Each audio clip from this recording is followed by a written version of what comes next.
between John Torrez and Michael Swailes. You've got Blue Red Miracles against, all spells. That is a lot of rest in pieces in his sideboard. Yeah? Yeah, There are three. That is dangerous news for John Torrez. Actually, I played against Michael in the Seattle Open when I played earlier this year when you and Peacefully were doing coverage. Yeah. And he was playing Miracles then, he's playing Miracles now, and he is passing the turn back. Now, I take a look at a hand here. Swailes does have a Spell Pierce, and here's a Gataxian Probe. So John Torrez wants to see this hand, and he's going to see a Plains. There it makes no sense. He's Divining Top, a Spell Pierce, a Counterbalance, and I believe in Entreat the Angels. It may be a Terminus, but either way, that white card does not matter very much. So the big question here is, Torrez, can you go off through a Spell Pierce? Yeah, I mean, what do you think of this not playing Sensei's Divining Top on turn 1 so as to, just be as careful as possible? I have to imagine that you're supposed to leave a Spell Pierce here. I have to believe that that's the right play. Well, yeah, I mean, you just die on turn 1 too often otherwise. Yeah. You want to be able to counter a Dark Ritual if it comes to that. This is a Lotus Petal. Thumbs up given. There's another Lotus Petal. Jonathan Torrez is moving in, and I like it. It looks like he's just going to pass the turn back, because this is not about storming, like Empty the Warrens would be. Oh, and there's a deadly Force of Will at the top. That's brutal. Now we can afford to just go ahead and play the counterbalance, right? I actually like just the slow play play here. Yeah, just playing top with a land, leaving yourself the ability to play Spell Pierce and Force of Will, because, again, you're not in a rush. So you can just play top, pass the turn back. Hey, I've got a Spell Pierce, I got a Force of Will, and a blue card. I can assemble counterbalance the next turn if I draw another blue card, and then you almost can't win. Absolutely. So Torrez stockpiling mana. Does he actually does he have a win the game type of card? A Baluster Spy or an Undercity Informer? It doesn't look like he has it in his hand right now. I wonder how resilient this deck is. I think of All Spells, I think of a deck that does not have any resiliency, but he's going to cast a Lotus Petal. This is going to be a Cabal Therapy. That's a little resiliency. It's got two of those. It's got 2 of those in his deck. How many does it take? I think it only takes 1. Yeah. 1 for you, 1 for me. Yeah. If he has to discard part of his combo. Michael giving this some real thought on it, maybe if he wants to counter this or not. And the name is Counterbalance. So you see a Force of Will and a Spell Pierce along with the Terminus. See, I don't know. I kind of like just Spell Piercing that. You think so? Don't let him know you have the Force of Will. And why not? I mean, he could always just name Spell Pierce. So you might as well. Torrez is going to be treading pretty carefully now. Although, I don't know. I guess if you Spell Pierce it, then a Dark Ritual lets you pay, and then you get the Cabal Therapy anyway. Oh, I love this. Now we're casting a Narcomoeba. This is where we're at. Yep. AKA the backup plan. And we're going to flash back the Cabal Therapy on the Narcomoeba. Yeah. You got to Spell Pierce this, right? Or you just figure it doesn't matter at this point? Like, even if he takes the Force of Will, you don't care? I think you do Spell Pierce this because you'd rather have Force of Will. Well, and then spin into a blue card. Because you could always just spin. I was going to say, you could just top instead. You know? Yeah. And that is a volcanic island. So let's see what Michael wants to do. He could spin, he could pierce, he could Force of Will removing Spell Pierce, but I think that third one is something he's not going to do in this situation. Not 100% positive, of course, but I would be surprised if that's the decision he makes. Of course, when we do have updates for you guys in other matches, we will let you know. James Wynn, Mark Mayer, Charlotte Bug versus Bug Control, Brad Rutherford, Christopher Wessel, Sneak and Show versus Combo Elves, and last but certainly not least, Neil Henley, Bullet Red Delver versus Zachary Murray playing Jund. As Michael Swailes is deciding exactly what he does want to do here. Taking some real thought before maybe just letting this resolve. Now he's going to take Spell Pierce. Does in fact take the Spell Pierce. I was going to say, I would be very surprised if there's some way for Torrez to go off in there. We're going to spin the top. The top cards here are an Island, a Tundra, and a Counterbalance. Counterbalance, absolutely backbreaking in this spot. Yep. Exactly what he was looking for. And it looks like he's going to place that on top.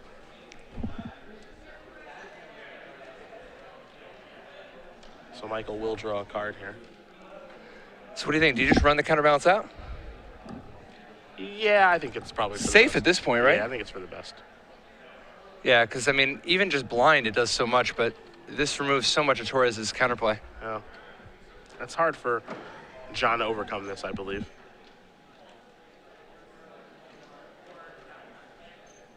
So no fun for Oops All Spells this particular game, it looks like. There is Counterbalance plus top. I mean, I guess it was medium fun getting that Narcomoeba out there. Yeah, okay. On the light side of medium. And Michael will pass the turn back. John's going to draw a card. Now, we did see John, well, you guys saw John make one heck of a comeback. Yeah. He definitely was not this far behind, though. Okay, okay, I was going to say. I mean, this is like pretty close to a full-on hard lock here.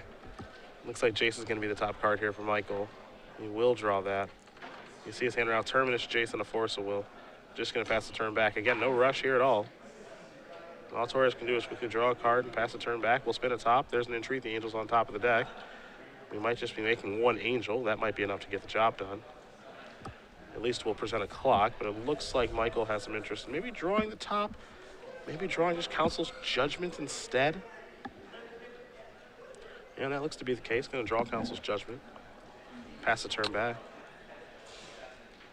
Dude, we might actually get a chance to see the Punishing Fire versus Counterbalance matchup we were hoping for. Yeah, that's actually true. There's an Entreat the Angels at the end of turn. Going to make 1/4/4. So Michael, not messing around, playing pretty quick, like looking to get the game done. That's respectable. You have to admire that. If you're going to show up with Counterbalance, at least know when it's time to just get the job over. Get the job done. Yeah. Here's the top. Get in for 4. Torrez going to go down to 14. Torrez continuing to draw no land. Yeah, unbelievable. Really tough to watch. Looks like there's 8 cards over there for John. He gets a Street Wraith in his hand, but I don't think he wants to cycle that. Even though I think he's going to. I think cycling that is a little bit dangerous. Reduces the clock by a turn, too. Yeah, you go from 14 to 12. That's the bad part. Now he's going down to 10. It doesn't matter at this point, right? Yeah. And for a penny and for a pound. Just playing to win. His opponent has Counterbalance and top in play.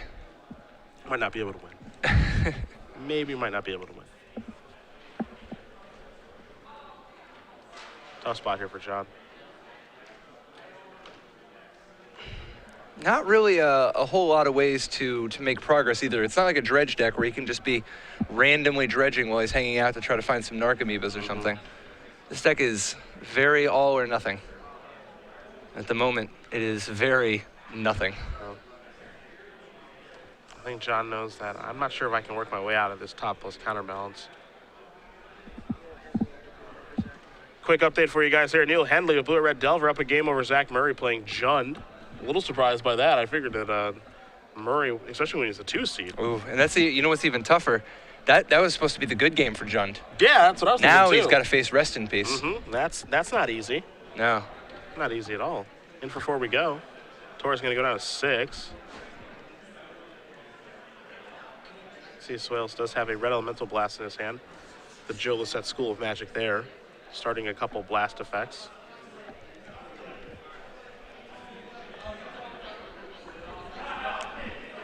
Torrez just draws a card, gonna ponder some things. We're gonna spin the top one more time, as John's gonna be discarding here in just a moment. And he will discard a Laboratory Maniac. Yeah. And the information doesn't matter in this game. I mean, obviously, both players have access to each other's lists. Torrez, his last turn, does he have anything to make a legitimate go at it? Yeah, the draw was Bridge from Below. I can't imagine that changes too much. I think this is a situation where he says, I'm going to try by casting a Summoner's Pack. So let's see what happens. This is how it starts. But I want to see how it finishes. That's what I want to see. I don't want to see it start. I want to see it finish. Michael considering maybe countering this with Force Will plus blue card, or just using Counterbalance if he wants to spin or not. Do I even care about Summoner's Pack? What can you even search up with Summoner's Pack? Elvish Spirit Guide, Wild Canter, Tinderwall. None of those are all that impressive. Yeah, I got to imagine it's Elvish Spirit Guide. You know, he's just got to start. The hope being that if he just has enough Spirit Guides, that he can potentially try to cast something that costs 3 or 4 and have Counterbalance not able to stop it. Well, the Summoner's Pact does resolve. No Spirit Guide does go to the grip, so there's a starter as far as mana is concerned.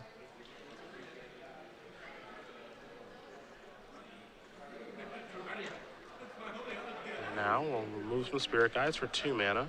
Here's a Manamorphose. Will this be the spell that Michael stops? You saw him spin his top, so he knows what's up there.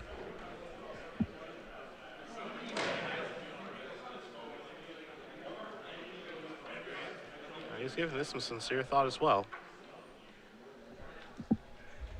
He says, that's fine. You can have your mana. Take a draw. You have to imagine black mana is involved here. There's another Metamorphose. Yeah, black and green were the colors that were added with that first Metamorphose. So he's not going to try to counter the first. You have to imagine he's not going to try to counter the second.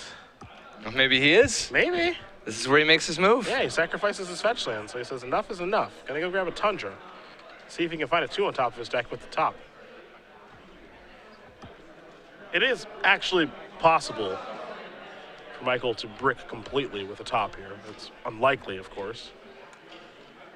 Take a look. A Swords of Endilion Click and a Flooded Shroud. So he does have 0, 1, and 3 on lock. Yeah, it doesn't have 2. Cabal Ritual would be very, very important here. Nope.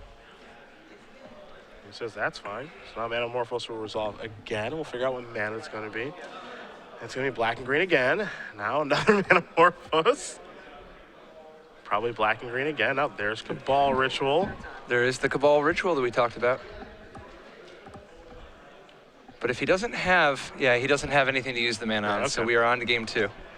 John Torrez is going to concede this game. Michael Swailes is going to win game number 1. Blue Red Miracles up a game over Oops All Spells, and we will turn our attention to the sideboard in just a moment, but it is trivia time. Absolutely. I will have the rules here as we do bring it back to the booth. Mr. Chapin will have the question. Of course, 3-month giveaway is where we're at in our quarterfinals. Get your Twitters ready at SCG Live, so you should be following hashtag SCG Premium with your answer to Patrick's question. Again, we will announce the winner at the conclusion of our quarterfinal round.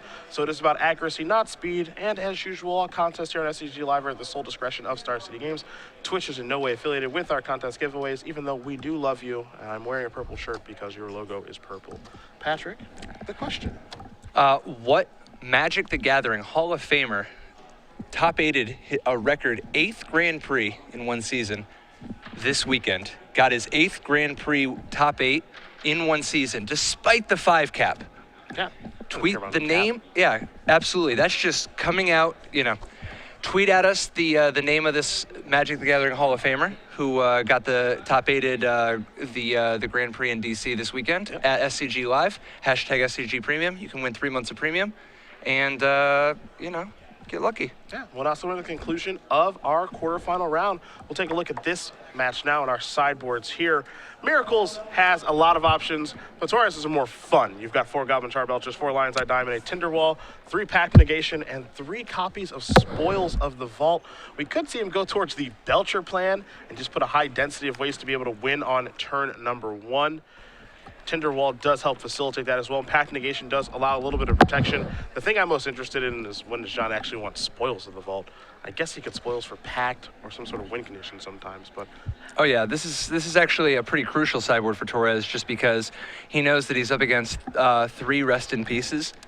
3 Rest in Peace is going to be real tough to beat with just the graveyard combo, so he has no way of getting rid of it. Yep. So he's definitely going to be boarding in the Charbelcher plan. On the other side of things, we see an Instant Static Caster, Sulfur Elemental, 3 Rest in Peace, 2 Flusterstorm, a Pyroblast, 1 Elemental Blast, 2 Wear and Tear, Venture Shaper Savant, a Council's Judgment, and 2 Supreme Verdict. We know Rest in Peace is coming in. What else do we think? Probably just a little bit of cheap interaction, there's not really a lot that he could possibly want. I mean, Flusterstorm is totally fine. Being able to Flusterstorm a Dark Ritual is a totally legitimate plan. But beyond that, not really a lot. Mostly just the Flusterstorm. Wear and Tear is actually respectable as a form of artifact removal. Just going after his Moxes, his Lion's Eye Diamond, in some strange circumstances, possibly even the Belcher itself. So I think mostly just Rest in Peace, Flusterstorm, and Wear Tear. Well, on the other side, Torrez, I think he's just shuffling all 15 in. Yeah. It's basically the same sideboard plan he has against everybody. Yeah, fair enough. We do have a quick update, as I did tell you guys a little bit earlier. Neil Henley up a game here over Zachary Murray. Blue Red Delver up a game over Jund. Our other matches still doing battle, it looks like. And I do take that back. James Wynn, our #1 overall seed, Grand Prix, Seattle-Tacoma top 8 competitor a couple years back. wins game number 1 with Charlotte's Bug over Mark Mayer playing Bug Control. Not Bug Delver, Bug Control. Yeah, no, I think that the Shardless Bugs, Ancestral Visions are definitely going to be challenging. Can we get that card unbanned in Modern? Come on. Dear God, I hope not. All of my ideas are just really bad, I think. No, I don't know. I mean, it's not as bad as Paul Rietzel's format, his proposed change to Modern, which is just unban everything and then ban every card that has the word shuffle on it. All right. Conveniently, Chrome Mox, Cranial Plating, Skull Clamp, the Artifact Lands, Mox Opal. I guess you wouldn't want Chrome Mox, but Mox Opal. None of them have the word shuffle.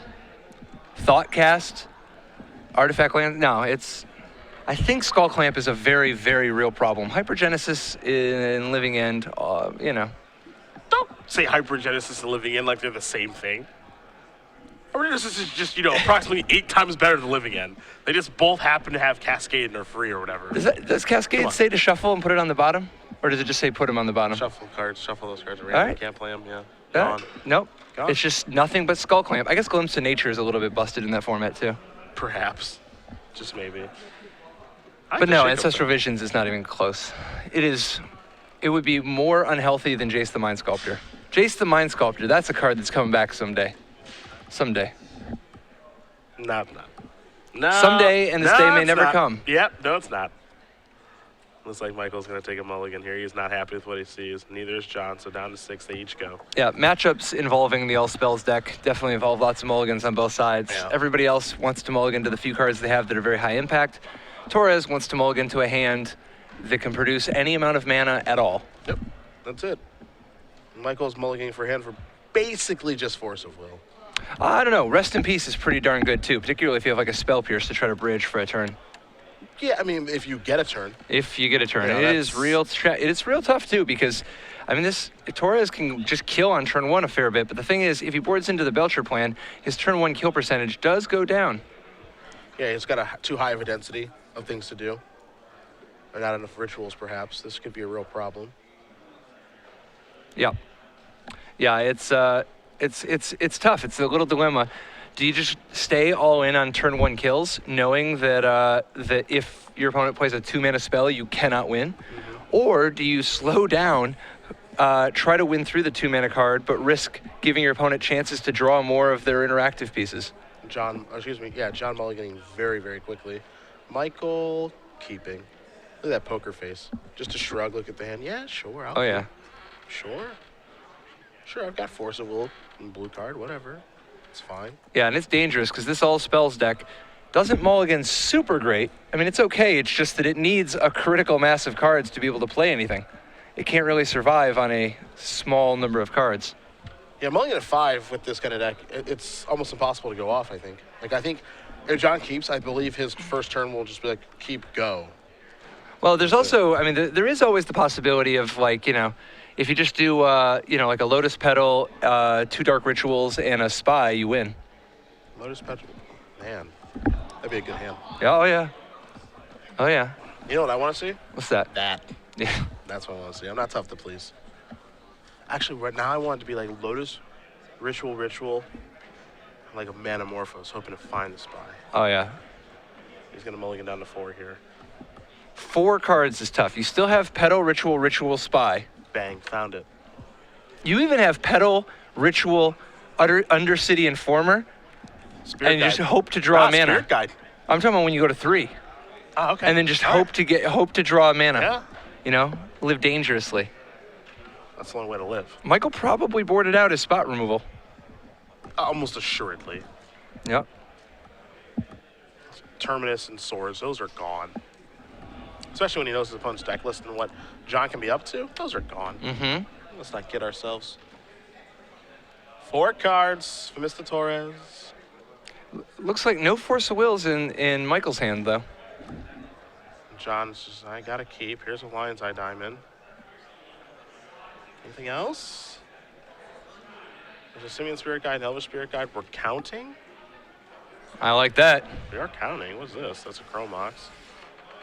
This is an Elvish Spirit Guide going on Chromox. Just gonna pass the turn back.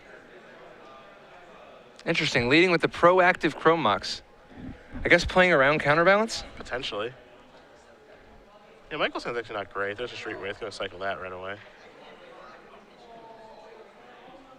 See, I almost like cycling Street Wraith, like maybe even saving Street Wraith, but you set up a situation where you're like, cast Gataxian Probe, in response, cycle Street Wraith, in response, crack Lion's Eye Diamond. Cross your fingers. And just, yeah, let it ride. I mean, when you're mulling to 4, you don't have much of a choice, right?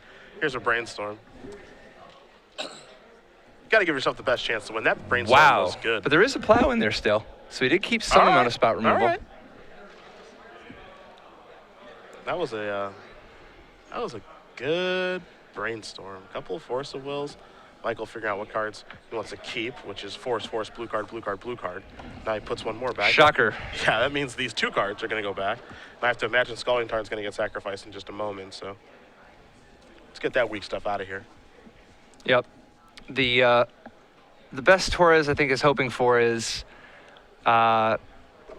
just, you know, he can't really play through 2 Force of Wills, but I guess if he knew he was up against 2 Force of Wills, I think he'd want to be on the beatdown plan. But without that information, I think realistically he's just trying to assemble 4 mana, you know, or 3 mana even. You know, 1 more mana and an Undercity Informer, and at least he's got, you know, he's got a card he can play. This all-spell deck is very, very vulnerable to itself, in addition to being vulnerable to Counterbalance, Force of Will, and half a dozen other cards in Michael's deck. Yeah. You said it right when we were reviewing it. This might be the worst matchup for him. Oh, yeah. It really, really might be. Yeah. No, the only thing worse than this is, like, if you play against a Helmline deck, like, if you play against some deck that has, like, just, you know, Helm of Obedience and then 4 Leyline of the Voids and 4 Rest in Pieces. Yeah. Sure. That could be worse. Yeah, that's the one. That one's tough. When Dilly clicks on the look at a hand of 2 Simian Spirit Guides, a Dark Ritual, and a Summoner's Pact, and Michael says, yeah. Yeah, you can, I guess you can keep those cards. Those sure are some cards. Yeah. That's a real motley crew you've put together. There's a lot of Vendilion Click with Disdain these days in Legacy. That's actually what I like about it. You look at your hand, they're just kind of smug. Yeah. Like, I really have to play against this? Yeah. No, I respect that Michael is bringing the beat down. This is the 2nd game in a row where he's got counterbalance, but instead of dinking around, he's putting down a flying clock and is like, you know what, let's make some progress. Let's move this forward. Wow. Neil Henley. Wow. I guess after sideboard, I'm not too surprised. Blue, white, red Delver. Yeah. Yeah, I mean, well, he won the hard game, and then once he boards in Rest in Peace, it's a whole different ball game against Jund, which means that Henley will be going on to play the winner of this match. Yep. And it's looking like it's going to be Blue, White, Red Miracles. It's a Christmas miracle. And Wear Terror continuing to eat away at Torrez's mana base. Would you say that it's wearing and tearing at his mana base? Well, just wearing. Okay. No enchantments at the moment. Torrez continues to draw a card and pass the turn back. Replacement LED. I think we might try to counter this. Sure, why not? You got a counterbalance. Yeah. And he will successfully put a land back on top of his deck. Counterbalance is real tough to fight through for Torrez. Yeah, Caracas is the reveal. Yeah, earlier in the day I said I like counterbalance. I take it back. I don't like it. Oh, no, now you don't like it? Yeah, I don't like it now. Okay.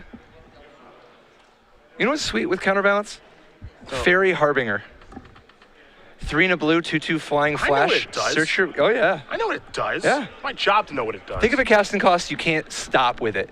There's fairies all over. 7. Yeah. Yeah. Yeah. What about the changeling? Eh? What's the 7-man? What's 7-man changeling? Yeah. Yeah. Name that 7-mana changeling. I think there is one. I just don't know what it is. There has to be No, one. the one you might be thinking of is actually just an elemental. 6 and a blue for a 10/10. No, that's the Supreme Dude. Yeah. Supreme Dude. Yeah, that's the exact name. Yeah. From that one movie. Yeah, you know, The Big Lebowski. Yeah, Supreme Dude. It's actually a Supreme Exemplar. So Torrez Thanks. continuing to develop his mana base in the face of a counterbalance. Oh, ever heard of the Caracas Vendilion lock? I know your draw every turn. See, this is what I'm talking about. This is a 6 mana Glasses of Urza. This is how you assemble. Oh, 4 mana Glass of Urza. Yeah. 4. Well, you got to be able to protect it too. All right. Torrez is going to go down to 6. It's been a great tournament for John, all kidding aside. That one match I know that you and Shroud got to watch was just awesome. That's one for the highlight reels. Yeah. And here's a Jace, Mind Sculptor. It's not even clear to me that we didn't see it. We didn't experience a real life glitch in the Matrix. You know, like what was happening there was defied all probability. Michael gets to put back a couple of cards here, but he found a copy of Rest in Peace, and that might just be lights out if it wasn't already. It looks like he's going to put Rest in Peace back. Basically doesn't need that card. The fun thing about Red Elemental Blast and Swords to Plowshares in this matchup is that when he's triggering all those different Narcomoebas, if he has a couple Red Blasts and Swords to Plowshares, he can actually and hasn't hit the bridge yet, he can, I guess Plow doesn't matter either way, but he can actually stop the Narcomoebas as they come so that he never even gets a chance to bridge from below. Oh, sure. That's kind of cool. Oh, yeah. It's a neat little interaction.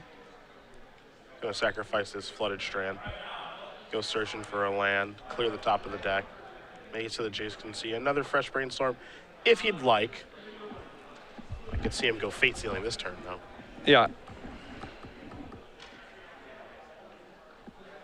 So Michael gonna untap here with Torrez down to 6, down to 3 momentarily. Jace showing up just in time to get the glory. Yeah, I don't think he had this one without Jace. Yeah. Sealing the deal. And here's a Brainstorm. You'll counterbalance Jace combo in order to continue to set up your library. Who needs Sensei's Divining Top? Just cut it from the deck. Well, that maybe a little hasty. A little hasty. Maybe, yeah. Just a touch. Gonna put a 2 and a 3 back. Counterbalance is actually on top, and Dillian Click is underneath that. See a Brainstorm. There's a Rest in Peace. Michael's got no interest in casting that. Summoner's Pact is gonna be cast around the end of turn. Now we're getting frisky. Yep. I mean, that's pretty bold. Fortune favors the bold. Gonna spin top. Can't actually pay, though. Yeah, actually not gonna spin top because there's not a top in play. Yep. So thumbs up, actually. Gonna play another Summoner's Pact. This is a suicide move. I think this may be a suicide. Now, granted, he can use, one of the spirit guides to help pay for another spirit guide, but Oh, look at this. yeah, but The he's tag team champions of the world. right. But is this on his main phase? I believe this is in Michael's end step. Look, it could be a suicide. I hope it's not his end step, because that's it. If this is his end step, then there's no more game to be had. There is no more Magic to be played. The game is no longer afoot. Yes. John gonna give a good lengthy shuffle here.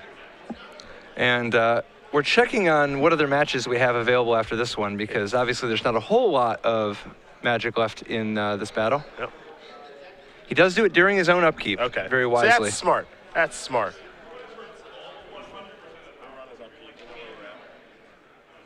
There's the Canter. Powerful. Oh yeah, I like it. Powerful card. Yeah, that's gangster. I want a PTQ with that card in my limited deck. Sick brags. It was really bad, Okay. but I like that card. That card should get more play. I said it, and I mean it. All right, here we have the mana. What is Going it? for What it. is it? Oh, he shakes the hand. Michael Swailes is going to win this match over John Torrez. 2-0. Blue Red Miracles destroys Oops All Spells in what I would say is its best matchup by a lot.